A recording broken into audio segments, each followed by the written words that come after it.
Just 2 weeks left in the season. Let's preview next week on Fantasy Baseball Today Express.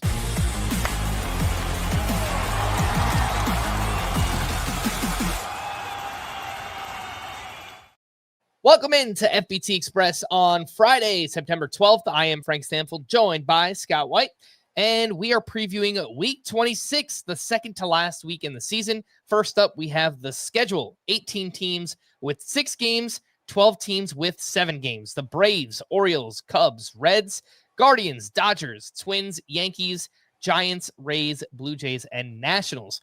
What about the Rockies? They have 6 games at home in Coors Field, 3 against the Marlins and 3 against the Angels. Start or sit these 2 start pitchers for next week. And up first, Jack Leiter at the Astros and home against the Marlins. Yeah, I think this is probably a yes. Those are pretty good matchups. Leiter had a nice 3-start stretch where he was making some choices with pitch selection that I think were going better for him. And then his most recent start didn't go as well. But overall, I think he's trending up, and those are 2 good enough matchups that I'd lean towards starting Jack Leiter. Zach Gallen is home against the Giants and Phillies.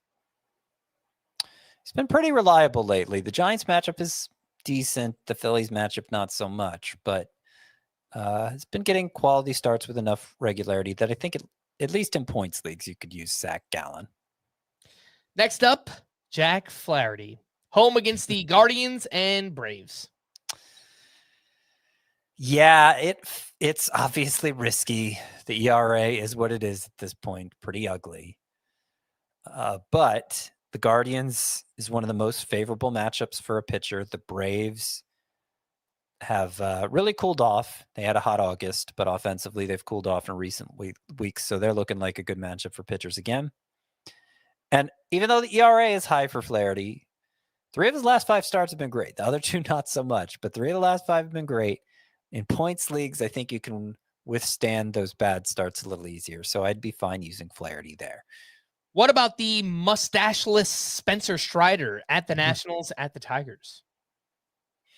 I think it's just a points league situation. He did show some signs of improvement in his most recent start, sans mustache.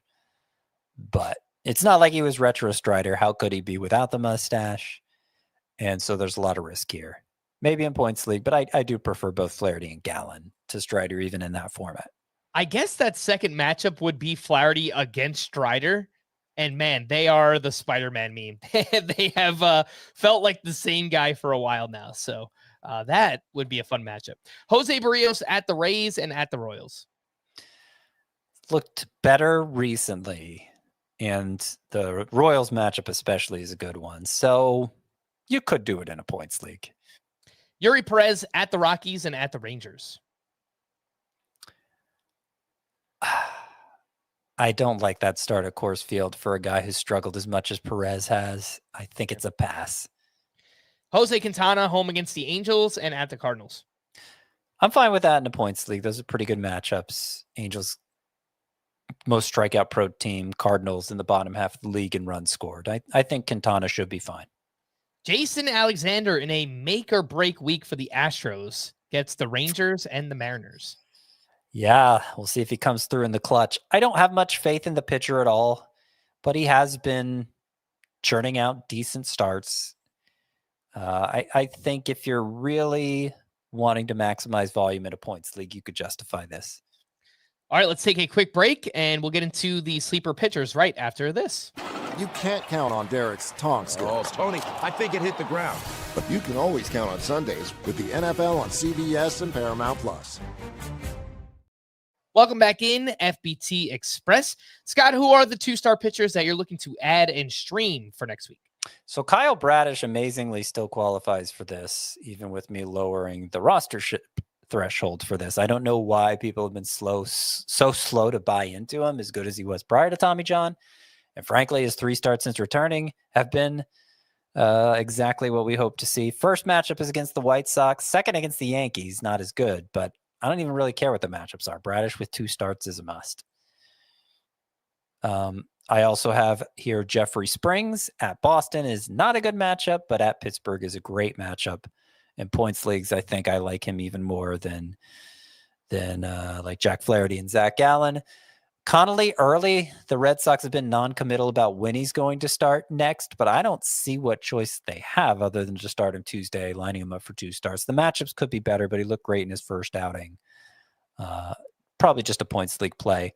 Zach Littell, also just a points league play at St. Louis and versus the Cubs, which don't sound like good matchups, but Cardinals in the bottom half and runs scored, and Cubs have actually been sinking like a rock.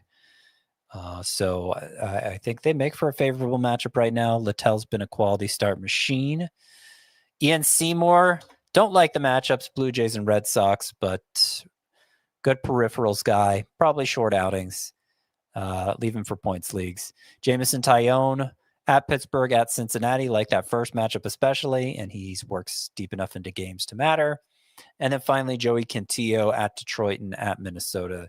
He's been reliable lately. The Minnesota Twins are not in a good spot offensively. What about the 1-start streamers? You have 3 names here. Luis Morales at Pittsburgh, a matchup so good that I think we look past his stumble last time out. Parker Messick at the Twins. Again, the Twins not so good offensively these days, and when a left-hander goes against him, it neutralizes some of their more interesting hitters. And then finally, Tyler Wells came through in a big way against the Pirates last time out. His matchup in week 26 at the White Sox, not as good, but good enough to roll the dice on a fly ball pitcher like Wells. The best hitter matchups for next week, we have the Reds, Braves, Rockies, Marlins, and D-backs. The worst hitter matchups, Astros, Royals, Dodgers, Cubs, and Cardinals. Who are your sleeper hitters for week 26? Need a red to take advantage of those favorable hitter matchups. Austin Hayes seems like the obvious choice. He's available more than half of CBS Sports leagues. Giancarlo Stanton has cooled off quite a bit, but the playing time is clear again now that Aaron Judge is playing the outfield again. And the Yankees just missed being in the most favorable hitter matchups. I think for the power upside, you go with Stanton. Braves, as you mentioned, have the second best hitter matchups, and Drake Baldwin is probably going to be as close as a catcher gets to being an everyday player moving forward with Sean Murphy sidelines. So he seems like a good play, Drake Baldwin. Rockies with a full week of home games. I think that's a good time to start Brenton Doyle. He's been good in the second half anyway. And also Ezekiel Tovar, who's batting nearly 360 at home. Got to give him a look. The Guardians don't have the most favorable matchups, but they have 7 games, just 1 against the left-handers. So I think you can stick with a hot hand like Kyle Manzardo. Jake Berger's been hot lately too, hitting home runs as Jake Berger would have to do to be hot.